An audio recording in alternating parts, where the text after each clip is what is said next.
He would give out the meanies. He would go and he'd come out and he'd have tears in his eyes. And I was like, what's the problem? And he's like, they're really sick. And, you know, he was really sick. The life of Michael Carroll in his mother's words tonight on 7 News at 6. Welcome back. Tonight at 6, we're continuing our series featuring young people whose lives were taken too soon. 7 News anchor Laurie Conway talked to the mother of Michael Carroll about the legacy she continues to carry on. Life with Michael Carroll was never boring. His sense of humor could put a room at ease. He was charismatic and caring, traits he learned early on. I mean, that was my biggest thing with Michael, was I was always like, you just need to be the best Michael Carroll ever. I don't care whatever you do, you know, you don't have to be great and make tons and tons of money. Just be the best Michael Carroll ever. Michael was diagnosed with leukemia in 2003, but despite prolonged and painful treatments, he never let it get him down.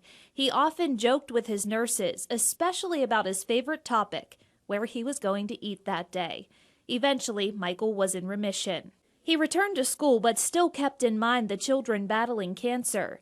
He often would make bags to give to kids going through chemotherapy. They included mints and gum for the bad taste and a puzzle book to pass the time. He knew exactly what they were going through. 6 years later, he started feeling weakness in his right arm. And again, in 2013, Michael received more life-changing news. In an essay given to me by his mom, Michael said he remembers the moment the doctor gave him that news, a mass on his brain requiring surgery.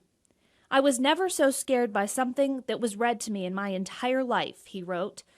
The grade 4 glioblastoma was a result of the radiation treatments he had received as a child. It meant more time in hospitals, and this time around, Michael heard a little girl crying because she was in pain. His next idea was born. He felt bad, he wanted to give her something, so he decided to come up with these characters. He drew them on his iPad, we had them made into little stress toys, so we've been sending them out. Despite battling his own terrible tumor, which he named one of his meanies after, Michael would go around visiting hospitals with his parents. He would go and he'd come out and he'd have tears in his eyes. And I was like, what's the problem? And he's like, they're really sick. Michael lost a hard-fought battle on July 3, 2014. But his parents continue to fulfill his dream of spreading his meanies around the world. They're in 261 hospitals, in all 50 states, in 18 countries, and on all 7 continents. Michael's dream was for every child battling cancer to have a meanie to take their fear and frustration out on.